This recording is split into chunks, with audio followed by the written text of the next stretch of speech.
get ready to fight from within. You're about to go behind enemy lines on WNJC. Roger, 3-2. Goliath copies all. Go ahead. Target is surrounded by multiple firms entering what appears to be a residential area. Requesting permission to engage. From the People's Republic of New York City, you're now going behind enemy lines with Gene Baradelli and Russ Gallo.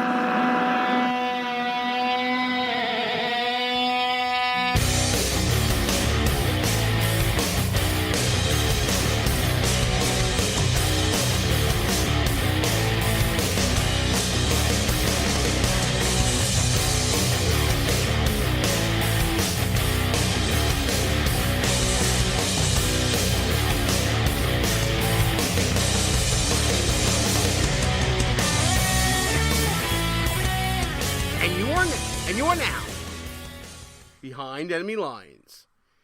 Hey there, how you doing, America? Gene Baradelli here with you right now after the Iowa caucus. A little bit of Iowa caucus cleanup. And joining me online, I can now say a former lobbyist. I can't believe I said it, Amanda. Amanda Kohut, how you doing?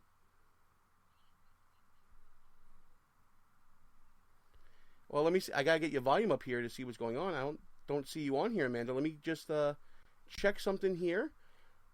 You know what? Let me call you back and get you back on. While I'm getting Amanda back on, we got a great show lining up for you guys. We're going to be talking about the Iowa caucuses and what they mean going forward. We'll also be talking about the preview of New Hampshire. And it's going to be a blast of a show. Let me see if I can get Amanda back on the line here. Unfortunately, this is what happens with live radio sometimes. Gene can be a little bit of a dunderhead, and we screw things up every now and then. Amanda, you there with us now? I am here, Gene. Let's reset that OSHA clock. All right. Listen, my fault. I had to change the Skype settings to do a call earlier today, and didn't have you set up. But now you're on. Everybody can hear you. Former lobbyist. What's up with that? Gene, it was time for me to come home and be with my people. Well, thank God you are setting things right here in the People's Republic of New York City. Listen, Gene. Great to have you on. Yep. Gene, like we already know, when I came back, Cespedes re-signed to the Mets. Clearly, this is the right move. So far, the early returns are, yes, this is the right move. I agree with you totally there.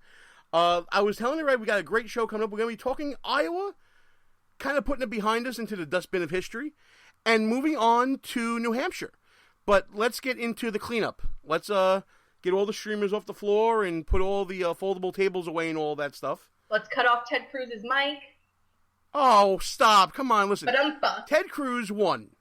Winners get to talk. Do you remember Rick Santorum, 2012? He did the same thing. He talked his butt off. Gene, but he's allowed. He's a winner. Go in and cut him off? Because they did with Cruz. Winners get sprinkles, Amanda. Winners get sprinkles. Okay, Flo. So listen, let's start with the winner, the man at the top. Ted Cruz took Iowa, barely nudging out Donald Trump and a very game Marco Rubio, who we'll get to both of them later. But Ted Cruz shows that good ground game and conservative message in a wingnut state pays off, right? A conservative message in a wingnut state? Is that what you said? Yes, I would agree with that. That's exactly what I said. And let's face it, a lot of voters that turned out to caucus identify as evangelical. If there was ever a people that are Ted Cruz's people, it would be the evangelical vote. No, I absolutely agree with that. And I think that what's interesting is that he was able to successfully siphon off that evangelical vote from a lot of other likely suspects. And without getting too deep into the weeds on other candidates, I'm thinking about Ben Carson, especially Mike Huckabee, who's supposed to be the guy in their lane, in the evangelical lane. So the fact that they felt comfortable crossing over to someone like Cruz really was telling. And, of course, you got to throw Rick Santorum in there as well. I mean, he was the person that claimed that he went to every county in 2012, and that's how he won, with a boots-on-the-ground evangelical/conservative message. Didn't work out so well for him this year. But, yeah, it feels like that the magnetic attraction was all pulling Ted Cruz's way. And I gotta think he also pulled away some voters from Rand Paul as well. I mean, we're talking about people he took from. Definitely Carson, definitely Huckabee, definitely Santorum. But I gotta say, Rand Paul, he didn't perform well. I think Cruz stole some of that thunder as well. No, I would agree. And I think that, especially in the heartland, you have people that are probably more hawkish in their defense policy. And I think that sort of philosophy that Rand Paul perpetuates is a bit off-putting to them. I am in total agreement with you on that. But you got to hand it to Cruz, though. He mobilized an army of volunteers. He's not just a Rick Santorum or a Mike Huckabee from past cycles where they threw together an operation, hope for the best, and they hope it would propel them forward. Cruz started out thinking about operation, and he ran a successful one. Absolutely right. And there was actually a wonderful article the other day about the ground games, particularly the volunteer operations of the various campaigns. And Cruz was rated the top, most organized, most disciplined GOTV operation. And it really speaks to the importance of that aspect of campaign craft in order to get the win. And it's in stark contrast to someone like Donald Trump, who really did not invest in GOTV or ground game. No, it's actually the antithesis. It's, I love getting wonky, first and foremost. Wonky election stuff is fantastic to me. When I heard Karl Rove last night on Fox News talking about a 72-hour get-out-the-vote effort, it made me cringe because that's so 2008. And, looking forward now, we saw the new analytics that were being used by the Iowa GOP with Microsoft. And we saw, every campaign basically had an app, and they had, so much technology at their fingertips. It really is a brand new type of campaigning that we're seeing. And you know what? You got to give it, and I hate saying this, you got to give it to the Obama campaign because they kind of trailblazed this sort of peer-to-peer and use of technology. Yeah, the Obama campaign used a platform called Minivan, and the analytics in Minivan were such that it was targeted down to the specific voter in real time, Gene. You could send a volunteer door-to-door on the Obama campaign holding an iPad, and it would generate a new set of questions and data points that they would want to get from each voter in each household on the block based on the information that they knew about that particular voter. That's how in-depth the Obama campaign was able to get with their analytics and their targeting. And to their credit, the RNC, after the 2012 loss, actually went in and invested in that sort of technology and infrastructure to do those really complex analytics. And I know that they plan on rolling that out this year to the eventual GOP nominee. I've seen certain types of campaign tech like this in action, like voter gravity that Ned Ryan has introduced. We saw that when we went to Cleveland. And it really is scary, the way that you can use a handheld device, capture information, get more analytics from a voter in a 30-second conversation than you could at 10 minutes at a door getting a signature. And then finding a peer to then follow up on that analytics and the peer-to-peer contact, which is the second step to what you were talking about, Amanda. Finding someone who's in that same niche that you've identified really makes a voter contact a real contact. The days of the lawn sign are over. It's done with. And you know what? It's actually that sort of complexity is actually in stark contrast to what I think is Cruz's one unforced error in the final lead up to the Iowa caucus, which was the voter report card. And while it's a common technique, and I personally did not criticize Ted Cruz for using the voter report card, it's all based on sharing data, sharing knowledge. And it blew over horribly. People felt that it was invasion, even though it's a public record. But it's all based on the same concept of knowing things about the voter in order to encourage them to turn out. Well, I'll just say that Marco Rubio used the same technique. He didn't get nearly the negative coverage that Ted Cruz had on that.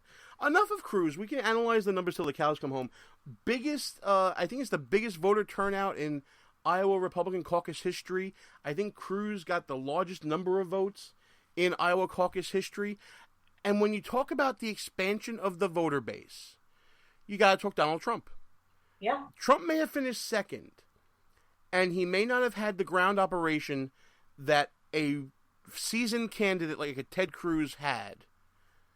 But what he had at his disposal was the force of his personality, and he used it to the utmost, spending very little per voter, maximizing his brand, maximizing his presence, and really, just based on that, had a really good turnout in Iowa.